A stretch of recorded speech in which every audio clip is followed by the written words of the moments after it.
Mas vamos orar mais uma vez, antes de nós falarmos aqui a palavra do Senhor. Pai, como é bom estar na Tua presença, e como é bom estar na Tua casa, junto com os irmãos. Oh Deus, para poder exaltar ao Senhor, para Te adorar, para Te bendizer. Mas nesta hora, eu quero pedir, Espírito Santo, que o Senhor fale em nossos corações. Tenha total liberdade a ministrar em cada um de nós de forma muito personalizada, Senhor. E que a gente não apenas ouça e entenda, mas que isso possa provocar algumas mudanças internas em nós. E isso gere a gente, Senhor, maturidade, gera a gente o desejo de crescer, conhecer mais o Senhor e viver para o Senhor. Então fala conosco, Pai, é minha oração em nome de Jesus. Amém e amém. Glória a Deus. Queridos, essa é a quarta mensagem da série Esperança Viva, e eu quero falar hoje sobre o tema a esperança que amadurece. Eu vou usar o texto básico dessa série, que está em 1 Pedro, capítulo 1, versículo 3, que diz assim: Bendito seja o Deus e Pai de nosso Senhor Jesus Cristo, que segundo a sua grande misericórdia, nos regenerou para uma viva esperança, pela ressurreição de Jesus Cristo dentre os mortos. É um texto maravilhoso de Pedro. Pedro está escrevendo para pessoas que estão vivendo um momento de perseguição, de grandes conflitos, pessoas feridas, crentes muito sinceros, mas tremendamente feridos devido às circunstâncias que estavam passando naquele momento. Gente que amava muito ao Senhor Jesus, que queria viver para o Senhor Jesus, e isso em especial porque acreditavam em Jesus, viviam pela fé em Jesus Cristo, mas estavam perdendo muita coisa na vida. Estavam perdendo casa, perdendo trabalho, perdendo amigos e até o senso do direito de viver em paz, de viver tranquilo em segurança, porque eles eram crentes em Jesus Cristo. Eles não estavam desistindo de Jesus, de forma alguma, mas estavam cansados de sofrer e na expectativa de que o Senhor pudesse fazer alguma coisa por eles e que Jesus voltasse logo.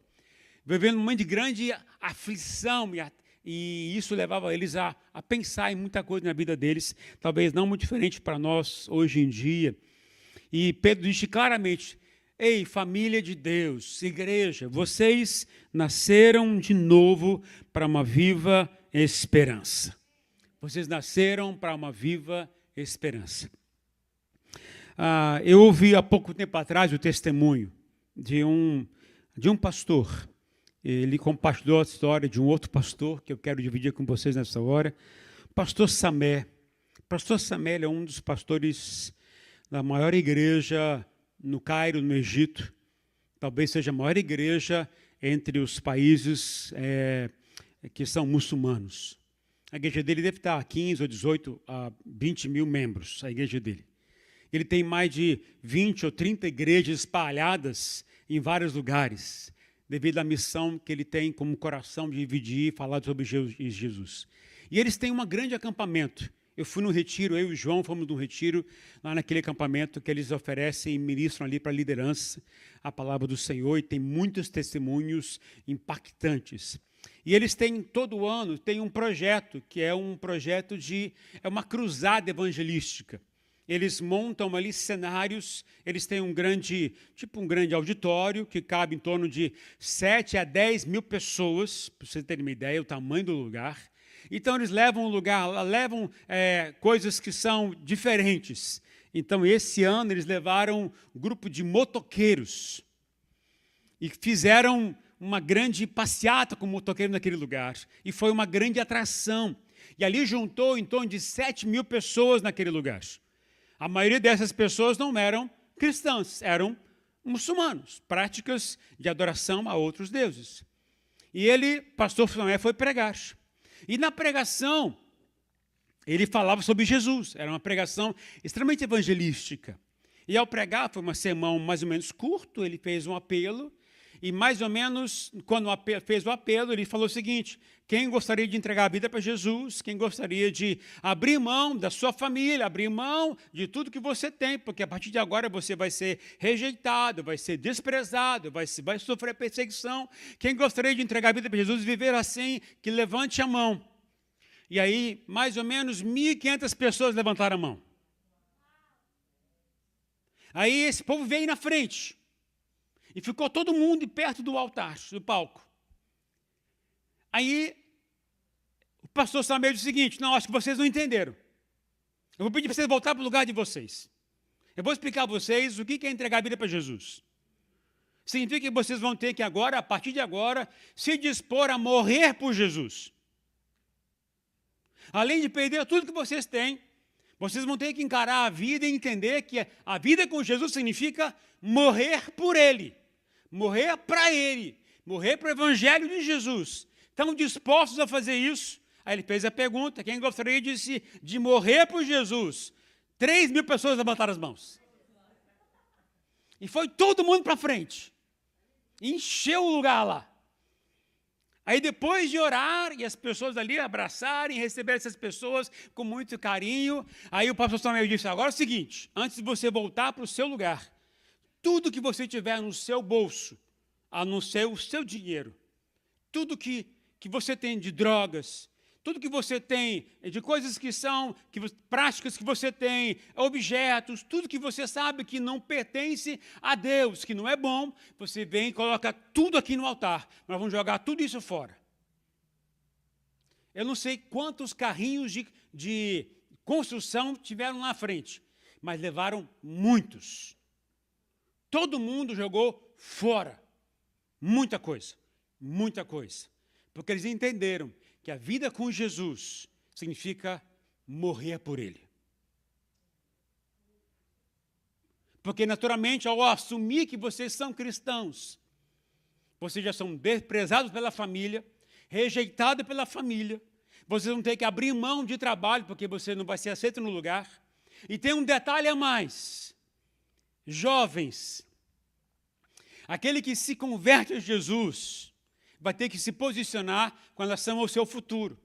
Porque todo casamento feito nesses países, ele é feito para seguir o ritual para adoração a Alá. Então, as pessoas que se convertiam a Jesus, assumiram a partir de agora como jovens: não irei casar mais. Porque eu não posso me sujeitar a uma lei, uma regra, que vai ferir a minha fé em Jesus Cristo. E eles estavam, então, agora assumindo que vão viver solteiros o resto da vida.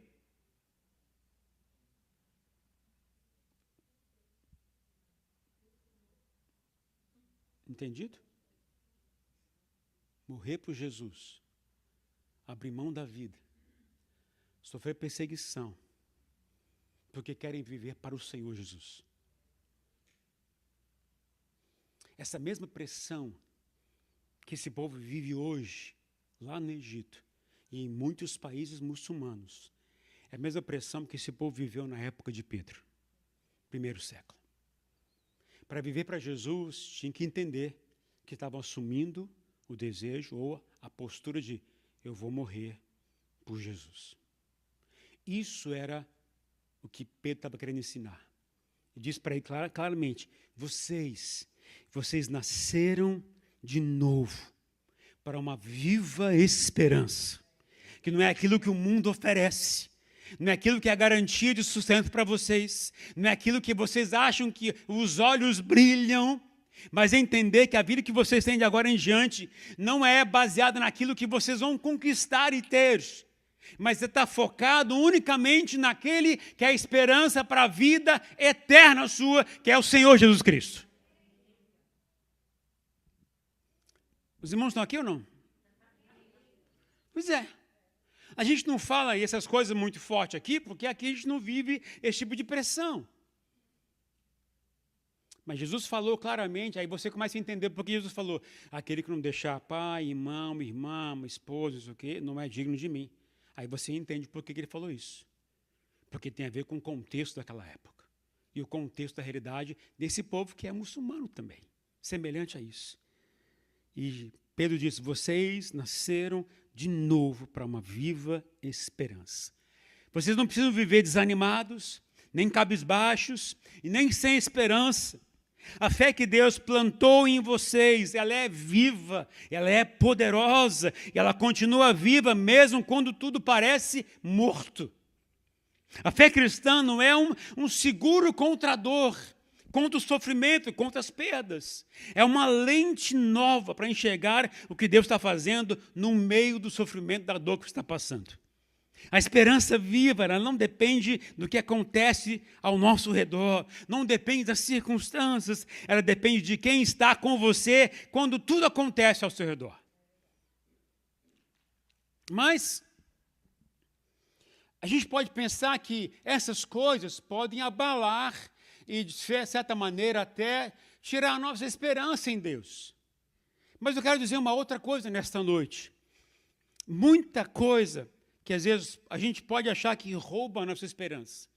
Mas existe alguma coisa que atrapalha mais do que o sofrimento, mais do que as perdas, mais do que a dor, que pode mexer com a nossa estrutura e abalar até a nossa fé e tirar de nós a nossa expectativa, a nossa esperança no Senhor Jesus, que eu diria que é a decepção com o jeito que Deus age com a gente.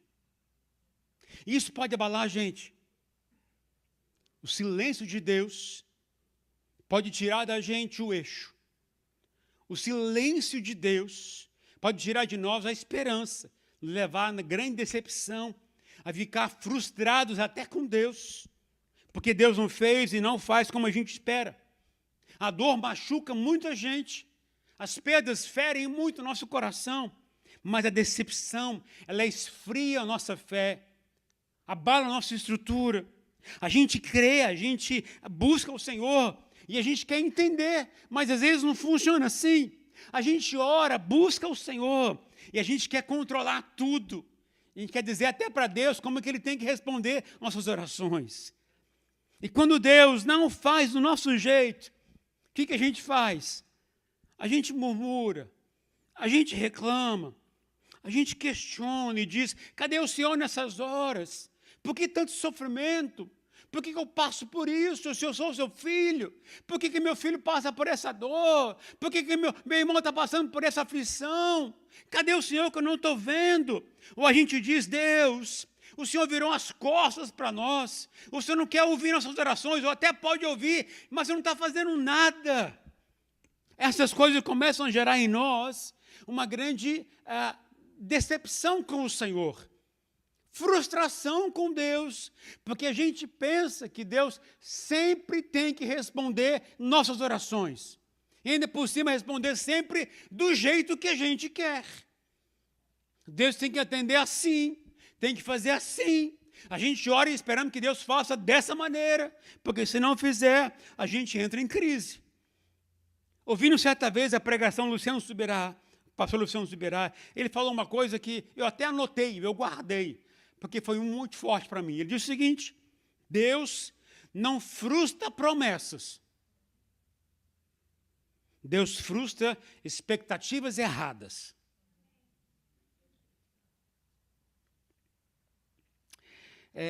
Talvez Deus não tenha falhado com você. Talvez Ele só esteja ajustando a sua esperança, a sua expectativa, querendo levar você ao amadurecimento com relação à esperança. Porque a esperança viva, ela não está no que Deus faz. Guarda bem isso. Ela está em quem Deus é. E eu quero dividir com vocês hoje 3 coisas que eu tenho aprendido com o Senhor nesse tempo. 3 coisas que têm mexido comigo nesse tempo que a gente tem estudado muito sobre esperança viva. A primeira coisa que eu aprendo com o Senhor é sobre fé verdadeira. Fé verdadeira. Hebreus capítulo 11, versículo 1 diz o seguinte: a fé é a certeza das coisas que se esperam e a convicção das coisas que não se veem. Vou repetir. A fé é a certeza das coisas que se esperam e a convicção das coisas que não se veem. Esse versículo, ele é tremendamente poderoso. Mas ele não fala de otimismo, não fala de pensamento positivo. Ele foi escrito para pessoas cansadas, perseguidas, exaustas, desanimadas, até com decepções e frustrações com Deus e com as pessoas. Gente que amava muito a Jesus, amava a Deus, mas que estava começando a perder a esperança devido às circunstâncias e devido à ausência da ação de Deus, ou devido ao silêncio de Deus. E o autor de Hebreus diz claramente, a fé é a certeza daquilo que ainda não aconteceu. Ou seja, é o coração que continua confiando, mesmo quando os olhos não enxergam nada. A fé verdadeira, queridos, não é um sentimento bonito que a gente diz, oh, eu tenho essa fé. A fé é uma decisão que a gente tem por convicção, sabe? De continuar crendo no caráter de Deus quando circunstâncias gritam o contrário. É escolher confiar no amor de Deus quando não dá para entender o silêncio dele. Fé é dizer para Deus, Deus, ou na verdade, fé não é dizer assim para Deus, Deus, faz o que eu quero, por favor, chora, grita, Senhor, faz o que eu quero, estou precisando disso. Fé é dizer, Deus, mesmo que o Senhor não faça o que eu quero, do jeito que eu quero, eu continuo te amando e te servindo, porque eu sei quem tu és. Isso é fé. A fé imatura, ela busca resultados rápidos. Para agora, para ontem. Agora, a fé madura busca permanência na presença de Deus. Isso é uma grande diferença. Quando a gente vive de forma muito imatura como criança na fé, a gente quer que Deus atenda tudo para nós hoje. A gente ora de manhã, espera que Deus responda até na hora do almoço. A gente ora de manhã na expectativa que Deus atenda a gente no dia. A gente às vezes fala, Senhor, por favor, essa semana, mas você quer que Deus atenda hoje mesmo ainda. A fé verdadeira, queridos, ela não nasce do que eu vejo, do que eu quero. Nasce do que eu conheço sobre Deus. E é por isso que Pedro diz claramente a essa igreja, vocês foram regenerados, vocês nasceram de novo para uma viva esperança. E eu quero então que vocês entendam uma coisa muito séria. Muita gente confunde fé com expectativas. Fé com expectativa. A expectativa diz, Deus, age do meu jeito. E esperamos que isso aconteça. E a fé diz, Deus, eu confio no teu jeito. Eu confio no teu jeito. Às vezes o processo ele é dolorido ou doloroso. O silêncio parece abandono e a espera pesa muito. Mas a fé, ela não é para momentos fáceis. É o que sustenta quando tudo que você sente é o vazio. Esses dias eu passei uma experiência que eu compartilhei com a Rosane, rindo comigo mesmo, mas eu creio que alguma coisa Deus queria me ensinar e eu estou tentando entender isso até agora. Essa semana aconteceu isso. Eu acordei, eu virei na cama, 2:30 da manhã. E quando eu virei na cama, eu despertei. E quando eu despertei, eu ouvi uma voz dizendo, levanta e vai para a sala. Na hora eu disse, tá bom.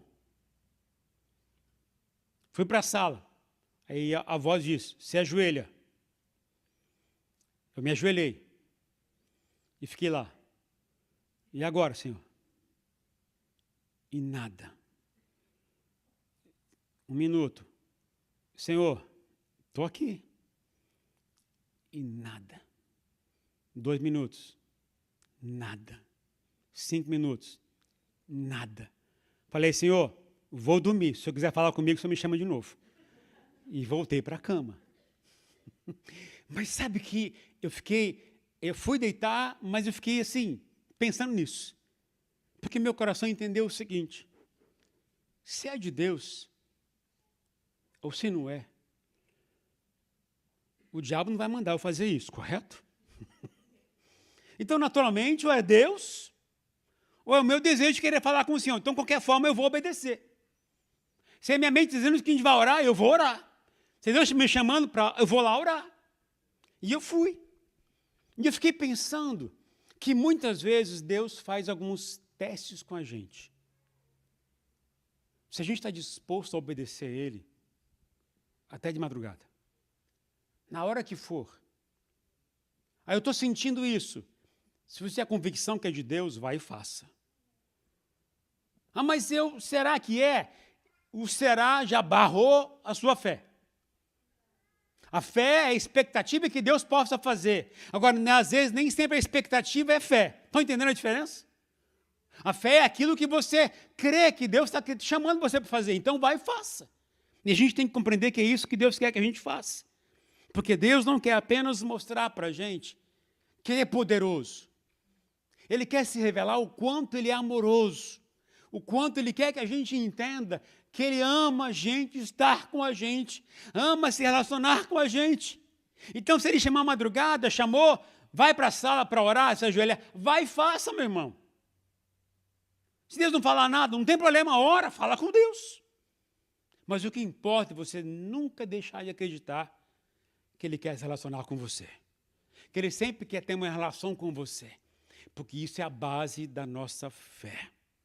Quando você não crê, quando você põe será que é, você está sempre duvidando do que Deus quer fazer na sua vida. Está sempre duvidando do amor que Ele tem por você. Está sempre duvidando daquilo que Ele quer gerar no seu coração. Se ouvir de Deus, se a sua mente falou alguma coisa da parte de Deus, vai e faça. Porque é assim que Deus quer que a gente viva. Segunda coisa que Deus me chama essa semana, ou esses dias que me chamou para pensar nessa mensagem de hoje, é sobre expectativas erradas. Expectativas erradas. A Bíblia conta a história de Naamã, está lá em 2 Reis, capítulo 5, de 1 a 14, não vou ler porque é um texto grande, mas eu vou falar um pouquinho da história. Naamã era um general do exército, alguém muito admirado, alguém muito forte, alguém muito vitorioso, alguém muito conceituado. Mas atrás daquela armadura que ele tinha uma ferida que o matava por dentro. Ele tinha lepra. Mesmo sendo extremamente vitorioso, um guerreiro, um general do exército, alguém muito importante, ele era alguém que tinha uma doença, era leproso. Ou seja, aquilo que ele tinha não eliminava a doença que ele tinha. E é assim que a gente sente muitas vezes. Por fora, a gente se sente bem, estamos em ordem, estamos confortáveis, estamos com dinheiro na conta, estamos com a situação estável, estamos num lugar bom, estamos num país que não tem guerras, estamos num país que não persegue a gente, tudo perfeito. Mas por dentro, às vezes a dor mexe com a gente. Às vezes o silêncio de Deus atrapalha a nossa comunhão, inquieta a gente. Às vezes a falta de ouvir a voz de Deus, ou de não entender a voz do Senhor, atrapalha e incomoda a gente. E Naamã, ele soube através de uma menina que era serva, que estava na casa dele, soube que tem um profeta em Israel, que ele era um homem de Deus e que poderia curá-lo. O que ele fez? Imediatamente. Pegou uma comitiva, pegou ouro, prata, pegou coisas importantes para ele e foi em direção a Israel. E lá então ele acabou se deparando, sabendo onde morava o profeta e foi se encontrar com ele. E quando chegou lá onde morava o profeta, que era o profeta Eliseu, ele mandou o recado, olha, diga ao profeta que eu estou aqui, eu preciso da ajuda dele. E o que o profeta fez? O profeta não saiu da sua casa, da sua barraca, nem saiu para recebê-lo, apenas deu uma ordem para ele. Você quer cura? Então vá ali, mergulhe no Rio Jordão por 7 vezes e você vai ser curado. Qual foi a reação de Naamã? Ficou irado, indignado, porque ele disse, eu pensei que ele sairia da casa dele, ele invocaria o nome do Senhor, me tocaria e eu seria curado. Eu pensei nisso. Olha o problema, gente, eu pensei. Quantas vezes o nosso pensei que nos impede de ver o que Deus tem para a gente? Quantas vezes a gente diz, pensei que Deus faria assim. Pensei que seria mais rápido. Pensei que seria fácil. E nada disso aconteceu. Mas Deus não se move dentro do nosso pensei. O pensei é o lugar de decepção e frustração. Porque é a nossa forma de achar que Deus tem que agir. É onde a gente prende a nossa fé nos moldes humanos, nos padrões humanos, naquilo que eu acho, naquilo que eu quero. E sem perceber, a gente transforma a nossa expectativa numa grande prisão. A gente sofre por causa disso. Eu pensei que seria assim, eu pensei que Deus ia fazer isso, eu pensei que Deus ia atender minha oração, eu pensei que o Senhor ia me acudir naquilo, eu pensei que o Senhor ia curar aquilo, eu pensei que o Senhor ia me arrumar um dinheiro aqui, eu pensei que o Senhor ia fazer isso. Sabe? A gente pensa e coloca tudo isso nas costas de Deus. Naamã queria a cura, mas não queria o caminho para a cura. Ele queria o resultado, mas não queria o processo. E, na verdade, Deus não estava apenas tratando a lepra do corpo, estava tratando a lepra do coração, para não dizer o orgulho. O Rio Jordão é um rio sujo. Aos olhos humanos é horrível. E foi num cenário como esse que o profeta disse, vai lá se banhar 7 vezes no rio. E quando Naamã se humilhou, porque um soldado dele disse, qual é o problema de você seguir uma ordem? Qual é o problema de você se humilhar e ir lá mergulhar 7 vezes nesse rio? Qual é o problema de fazer isso? E o Naamã disse, mas lá onde eu moro tem um rio muito melhor, muito mais limpo, podia ter mandado fazer isso lá. E o soldado disse, não, qual é o problema de fazer isso aqui? Faça aqui. Se humilha e vai até lá. E quando Naamã se humilhou e mergulhou, algo aconteceu. A pele dele foi completamente restaurada. E o coração também foi curado. Eu pensei, e não foi assim que Deus agiu. Deus também queria curá-lo. Mas tinha um processo para isso. Tinha um caminho para isso. A fé viva, ela não exige explicação. Isso é verdade. Ela escolhe unicamente uma coisa: obediência. Obediência. O poder de Deus não está no gesto, mas está na entrega. Não está em entender o método de Deus, a forma como Deus quer que você faça, mas em confiar no Deus que mandou mergulhar e ponto.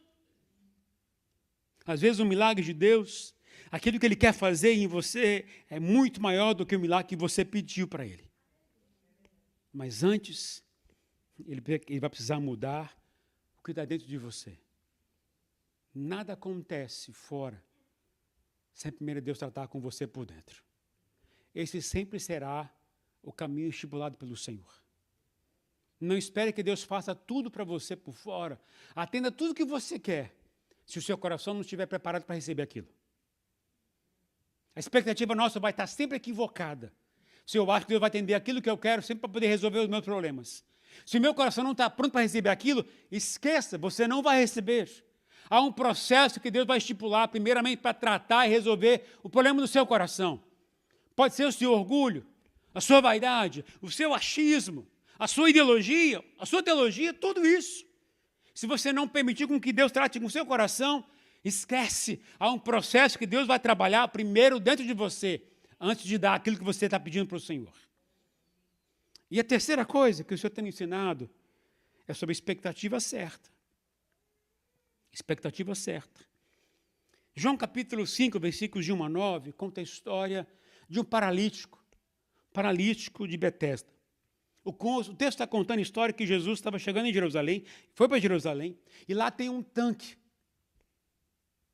E o tanque, naquela região, tem muitas pessoas doentes, enfermas, paralíticos, paraplégicos, cegos, mancos. Tinha muita gente doente naquele lugar.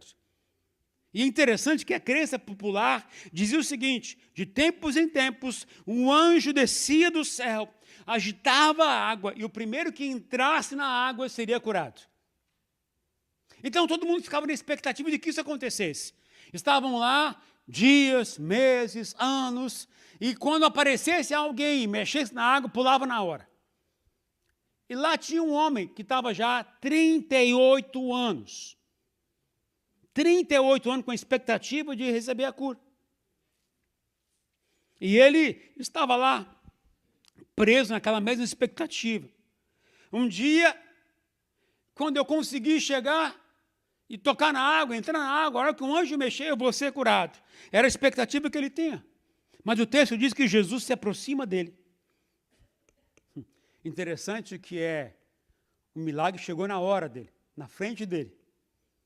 Mas o homem continuava olhando para onde? Para o tanque. Olhando para o lugar. E Jesus pergunta para ele, você quer ser curado? E qual foi a resposta dele? Senhor, não tenho ninguém que me ponha no tanque na hora que o anjo mexe na água. Percebe, gente? Entenda. Ele acredita que Deus pode agir, que Deus cura, que Deus faz milagre. Mas só daquele jeito. Somente quando a água mexer, somente quando o anjo aparecer, somente naquela forma sobrenatural, extraordinária. E ele espera o como isso pode acontecer enquanto o Senhor diz o seguinte, eu estou aqui, meu filho.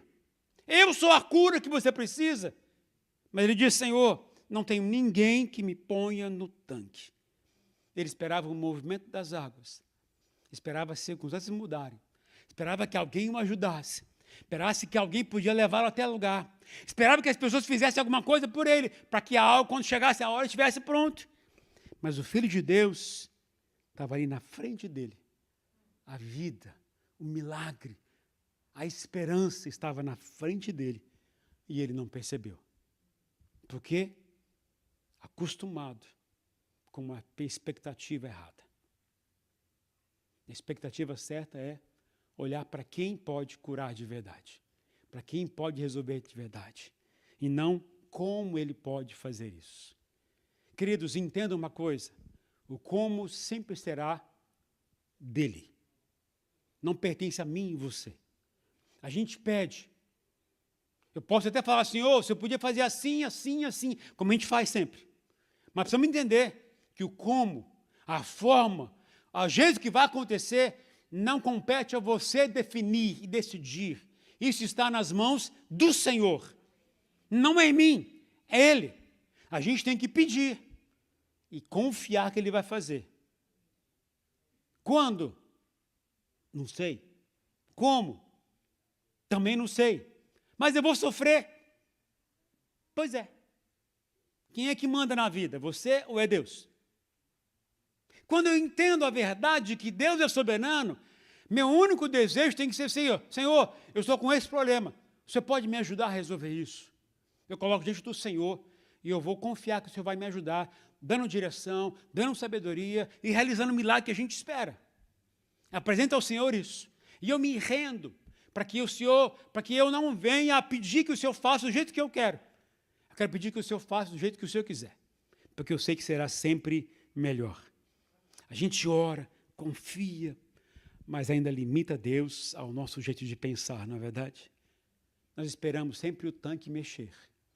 Esperamos sempre uma resposta de um jeito. Esperamos que a oportunidade venha. Esperamos que as pessoas possam mudar. Esperamos que o diagnóstico seja diferente. Esperamos que as coisas possam acontecer assim, acontecer assado. Se acontecer assim, vai ser assim. Se acontecer assim, vai ser Deus. A gente sempre põe uma condição. Fé madura, esperança madura, não está baseado nisso. Está baseado na confiança no jeito de Deus, que sempre é melhor e é sempre melhor.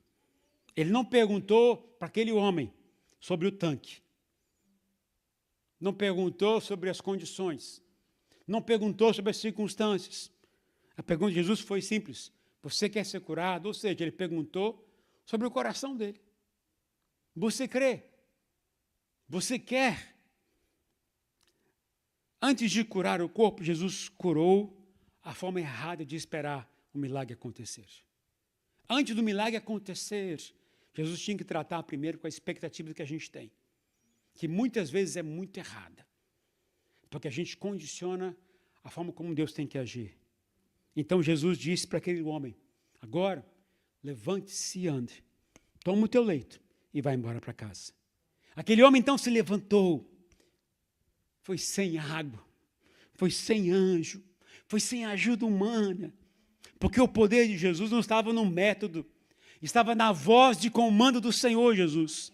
O milagre não veio do tanque, veio da presença de Jesus, veio da voz que é do comando do Senhor Jesus. É Ele que faz milagre, é Ele que manda as coisas acontecerem, é Ele que determina tudo. Ele é a esperança viva, Ele é o Senhor que a gente tem que cultuar, servir, adorar ao Senhor, somente a Ele, mais ninguém.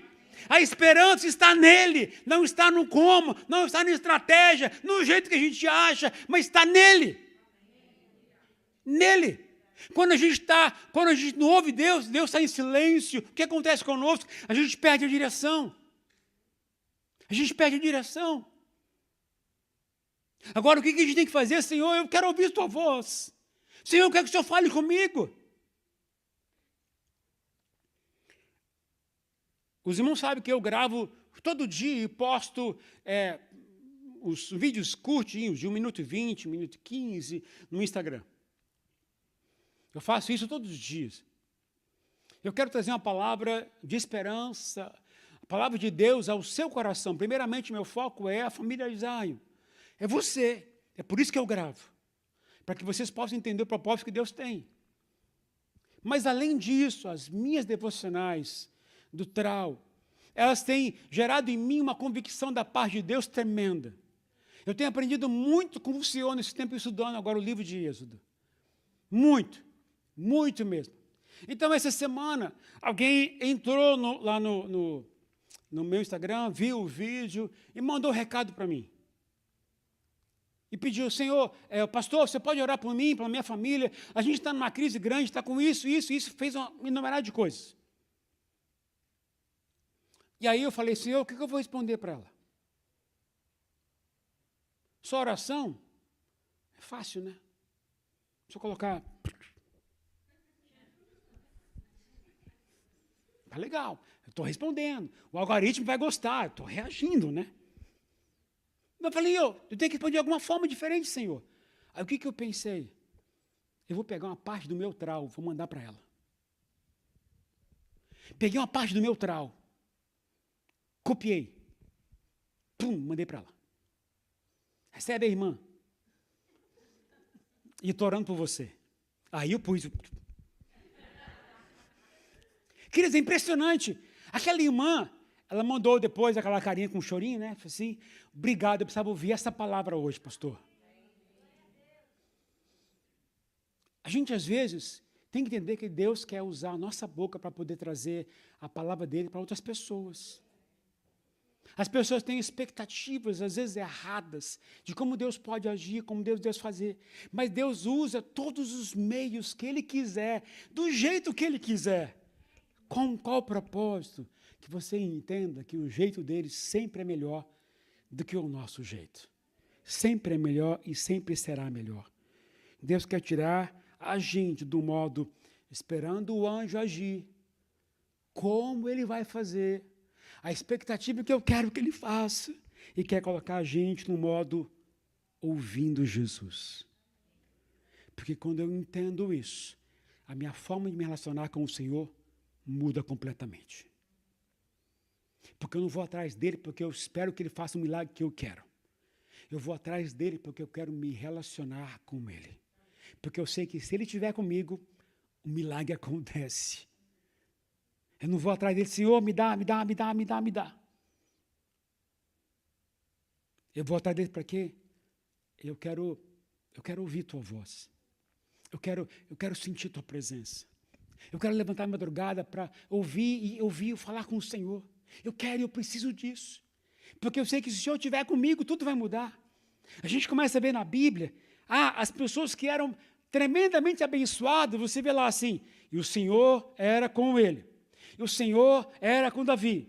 E o Senhor era com Abraão. E o Senhor era com isso, era com aquilo. Por quê, queridos? Porque isso é diferenciado. Isso muda qualquer pessoa. Muda tudo. Mais do que milagres. O que a gente precisa é da presença dele. Porque quando ele estiver, um milagre pode acontecer. Assim foi com esse texto. Aí, voltando agora ao texto de Pedro. Pedro disse à igreja, o Espírito Santo diz para nós hoje, vocês têm uma viva esperança com vocês. Vocês têm o Espírito Santo em vocês. se relacionem com eles. Pedro não disse para eles: vocês estão sofrendo aí? Aguenta firme, vai passar. É o que a gente fala muitas vezes, né? Aguenta aí, vai passar isso. Mas sabe o que Pedro disse? Permaneçam firmes, porque vocês têm uma esperança viva com vocês. Vê a diferença? Porque esperança viva não é emoção, não é sentimento, é posição, é fé, é expectativa correta. Não depende de circunstâncias, não depende de cenário. Depende unicamente da presença viva de Deus. A esperança madura não espera menos de Deus. Ela aprende a esperar do jeito certo. Talvez Deus ainda não tenha mudado as suas circunstâncias, porque quer primeiro mudar o seu coração. Talvez Ele esteja ajustando o foco do seu coração, para que quando o milagre vier, você não perca o propósito. Eu quero encerrar dizendo o seguinte, queridos. Hoje Deus quer ajustar a tua esperança e a tua expectativa. Talvez você tenha orado, esperado milagres, provisões, portas abertas, e até tem se frustrado porque as coisas não têm acontecido como você imagina. Mas o que parece demora para Deus ou para você, muitas vezes é Deus te ensinando a esperar do jeito certo. Ele quer ajustar a esperança no seu coração. Ele não quer apenas te dar o que você pediu, mas Ele quer te preparar para viver o que Ele prometeu para você. Ele não está atrasado, não está demorando muito. Ele está alinhando o seu coração para viver o melhor que Ele tem para você. Ele pode estar em silêncio na sua vida. Ele pode estar. Sem responder a você. Sem te dar um sinal. Pode estar acontecendo isso. Talvez não atendendo às suas orações. Talvez não movendo as circunstâncias. Ele pode estar fazendo e vivendo com você isso. Mas entenda, quando eu entendo que isso está acontecendo, é um sinal de que Ele está amadurecendo a esperança de vocês. Ele não te esqueceu. Ele está cuidando de você. Porque a esperança viva é quando o coração alinha a voz de Jesus.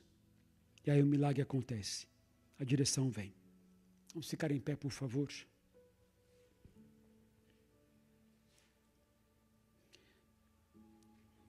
Aí faz sentido o que Pedro falou.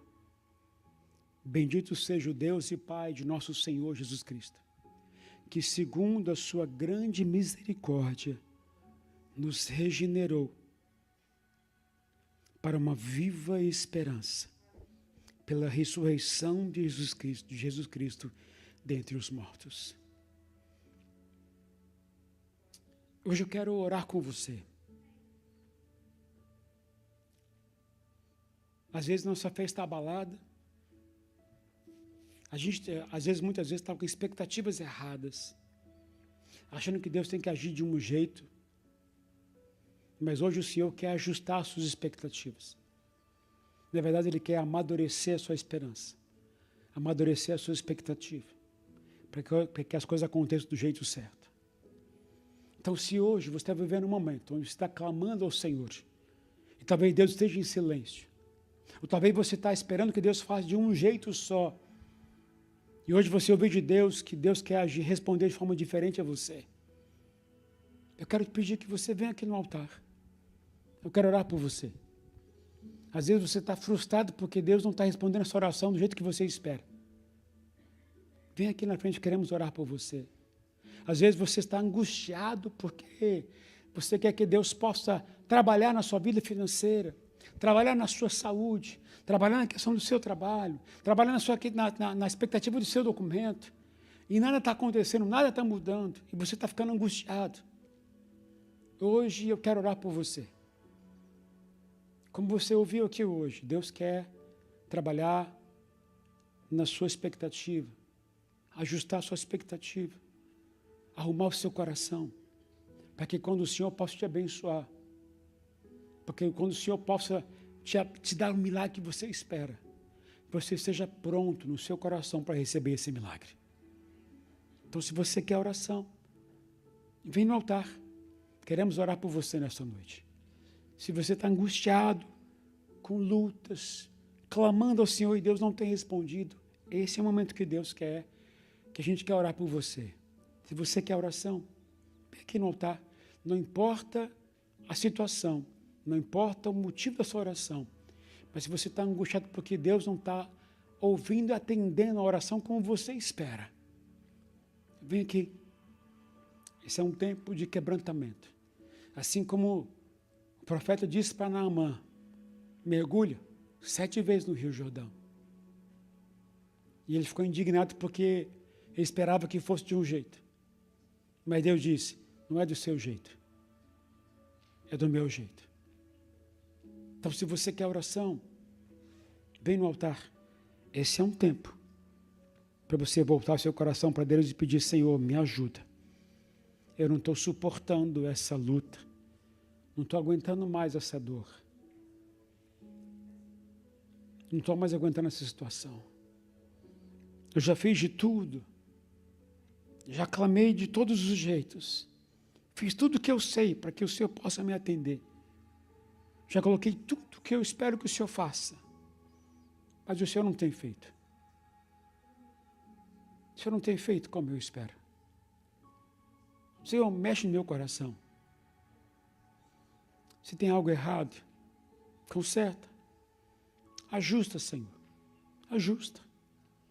Porque eu quero viver com a expectativa correta. Não a expectativa errada. Se você quer oração, vem no altar, meu irmão. Se Deus falou com você nesta noite, o altar está aberto para você. O altar está aberto para você aqui. A gente tem um grupo de irmãos que vão orar por você também. Nós somos uma igreja que ama orar. Que ama orar por você, ama orar uns pelos outros. Então, se você quer oração, não se acanhe onde você está. Se você está com vontade de chorar, o altar é para isso. Talvez quer dizer que nem o salmista disse, Senhor, eu não aguento mais, até quando eu vou viver isso? Até quando eu vou sofrer isso? Até quando eu vou passar por isso? Está vivendo assim? Vem no altar, meu irmão. Vem no altar, minha irmã. É o Senhor que quer abençoar você, é o Senhor que quer falar com você. Nós temos irmãos que querem orar por você nessa hora, porque querem melhorar, querem ajudar você.